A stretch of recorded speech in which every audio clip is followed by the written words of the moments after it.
Azul se foi, Demir é um fugitivo, Oiku ficou sozinho. Demir ficou chocado quando Oiku escolheu Azul. Primeiro ele ficou com raiva, depois desabou. Ele também entrou voluntariamente no negócio de roubo, o que na verdade era uma armadilha. Por outro lado, Oiku tenta se acostumar a conviver com Azul.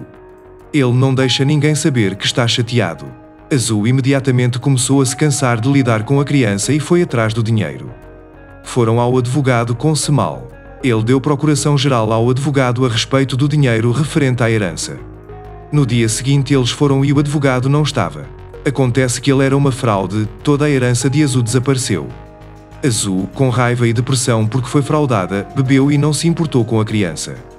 Chile, Demir e Ugur buscavam vingança por tê-lo colocado na prisão. Eles cooperam com a Semal e os envolvem no negócio de roubo de pedras preciosas. Eles armaram uma emboscada e denunciaram à polícia. Demir e Ugur, que conseguiram escapar no último minuto, tornaram-se repentinamente os dois fugitivos que a polícia procurava em todo o país. Oiku teve que ir para a escola sozinha e, quando se perdeu, ligou para Kandan para levá-la à escola. Kandan também foi até Azul e contou a história de sua doença. Azul, que a princípio não acreditou, começou a entrar em pânico ao conversar com o médico e se convenceu. Ele foi pegar dinheiro do Semal e disse que voltaria para a Alemanha. Ele foi até a casa de histórias depois da escola, deu a mala para o menino e foi embora. Oiku voltou para casa arrastando a mala enorme. Bateu na porta, não havia ninguém. Demir não aceita a escolha de Azul por Oiku e fica muito bêbado na boate. Azul pergunta insistentemente a Oiku porque ele a escolheu no tribunal, mas ela não obtém resposta. Azul finalmente desiste. Ele entrega uma carta a Oiku, diz "tchau" e a deixa sem olhar para trás. A história retorna à casa onde mora seu pai indefeso. Kandan pede a Semal o número de telefone de Azul. Ugur diz a Azul que quer conversar um pouco com Oiku. Ele pergunta a Oiku porque escolheu Azul no tribunal, mas Oiku não responde. Ugur acha que Oiku tem medo de alguma coisa. Oiku dá a chave da casa de seu pai para Ugur e se despede dele. Voltando para dentro, ele pergunta a Oiku o que ele conversou com Azul Ugur, mas Oiku descarta dizendo nada. Enquanto isso, Semal liga para Azul. Azul diz que está muito feliz por Oiku tê-la escolhido e agradece. Demir bebe até perder a consciência na boate. No bar, ele pede outra bebida ao barman. Ele tenta falar com o barman. O fato de Oiku ter escolhido Azul o magoou profundamente. Demir sobe bêbado no bar e diz a todos que tomou uma decisão e que viverá sua vida depois desta noite. As pessoas do bar não suportam a embriaguez de Demir e o expulsam. Ele pede a Semal o número de telefone de Kandan Azul quando ele sai de casa pela manhã. Semal diz a Kandan que ela não é quem ele pensava que era, dando-lhe a oportunidade de conhecê-la. Kandan diz, agora não é hora de conversar. De manhã, Oiku fica preocupado porque está atrasado para a escola. Ele acorda Azul e diz que ela está atrasada para a escola. Azul, em seu estupor de sono, não entendia o que estava acontecendo. Semal e Azul vão até o advogado. Eles exigem dinheiro do advogado para as despesas de Oiku. O advogado pede-lhes uma procuração. Ao saber disso, Azul fica muito feliz porque receberá dinheiro. Enquanto isso, Oiku ainda tem um de seus remédios. Oiku acha que está bem agora e decide tomar o remédio restante no dia seguinte. Ugur e Demir decidem voltar aos seus antigos empregos para ganhar dinheiro.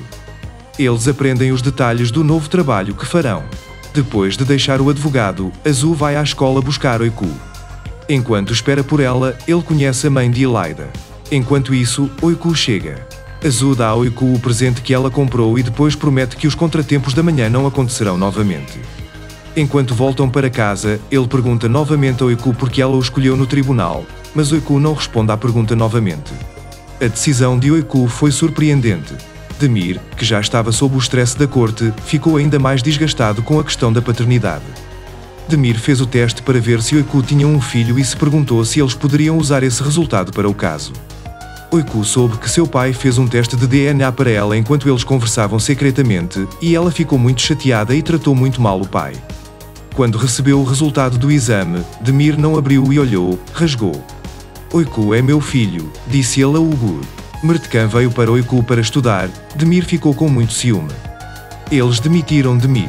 Você não está apto para este trabalho, disse o mestre. Ele não contou a verdade a Oiku, disse, eles permitiram. Oiku queria ir para Azul porque estava zangado com o pai. Enquanto Azul estava com Oiku, ele bebeu, começou uma briga e acabou na delegacia. Demir, que tirou Oiku da custódia, ficou muito zangado. Chegou o dia da audiência de custódia. Na audiência, foram reveladas as deficiências de Azu e Demir, e também foi discutido que ambos fizeram o possível para mudar. O juiz disse que tomaria a sua decisão com base no que Oiku tinha a dizer. Ele saiu do corredor e perguntou a Oiku: "Você quer ficar com sua mãe ou com seu pai?" Oiku disse que queria sua mãe. Todos ficaram surpresos quando todos foram chamados ao salão e a decisão foi anunciada. Demir ficou arrasado, Azu ficou surpreso e feliz. Demir liga para Ugur. Ele diz a ela que obteve os resultados do teste de DNA. Quando Ugur pergunta qual é o resultado do teste, Demir diz que Oiku é sua própria filha. Ugur ficou muito feliz. Kandan se muda para sua nova casa. Ele fica com raiva enquanto desfaz as malas. Ele não consegue controlar as lágrimas. Ele larga o emprego, sai de casa e vai para a casa de Demir. Ele percebe que algo está errado com a expressão do rosto de Demir Kandan ao abrir a porta. Quando ele pergunta o que há de errado, Kandan diz que sabe que ele é um ladrão. Enquanto isso, Oiku, que está dormindo, chega até eles. Quando Oiku pergunta o que aconteceu, eles não conseguem responder. Dizem que não há nada e mandam-no para o quarto. Depois de ir para a sala de histórias, Kandan sai de casa dizendo que vão conversar sobre esse assunto depois de irem para a escola pela manhã. No café da manhã, o advogado de Demir liga e informa sobre a segunda audiência. Oiku, ao ouvir a conversa, pergunta quem está ligando. Demir conta a verdade. Oiku diz que sabe o que dizer ao juiz na audiência. Demir leva Oiku para a escola. Enquanto isso, Azu liga para ele. Ele pergunta o que deveria fazer no bazar. Ugur vai à loja de Kandan. Quando Kandan o vê, ela o expulsa. Ugur diz a ele para poupar 5 minutos. Ele conta todos os fatos sobre Ugur, Demir e ele mesmo. Ele explica que eles não fazem mais esse trabalho e que foi ideia dele roubar a casa dela. Ele tenta explicar como Demir mudou depois que Oiku e Kandan entraram em sua vida. Contando a verdade sobre Demir, ele diz que Semal não é diferente deles, que também é ladrão e que acaba de sair da prisão. Dan finalmente supo la verdade. Ao enterar-se de lo que Semal lhe diz Oiku, Demir se enojou e grego lhe exigiu contas. Iso enojar muitíssimo a Semal Demir e grego lo atacou, recebeu puntazo e grego luego foi a buscar informe de agressão. Azu e grego Semal estavam muito contentes de que el plano funcionara com êxito. Mientras tanto, Demir decidiu hacer-se uma prueba de ADN para descobrir la verdade ante el tribunal. Oiku se escuchou mientras hablaba com Ugur. La niña, que estava muito enfadada com seu padre, tomou todas as precauções para evitar que se lhe caíra pelo. Finalmente, Demir de alguma maneira encontrou mechão de cabelo e grego o levou à prueba. Se sentiu muito mal por haver hecho algo assim a espaldar de sua hija. Demir, que estava abrumado por la enfermedade e Oiku por lado, el tribunal por el outro e grego ahora la situação de la paternidade.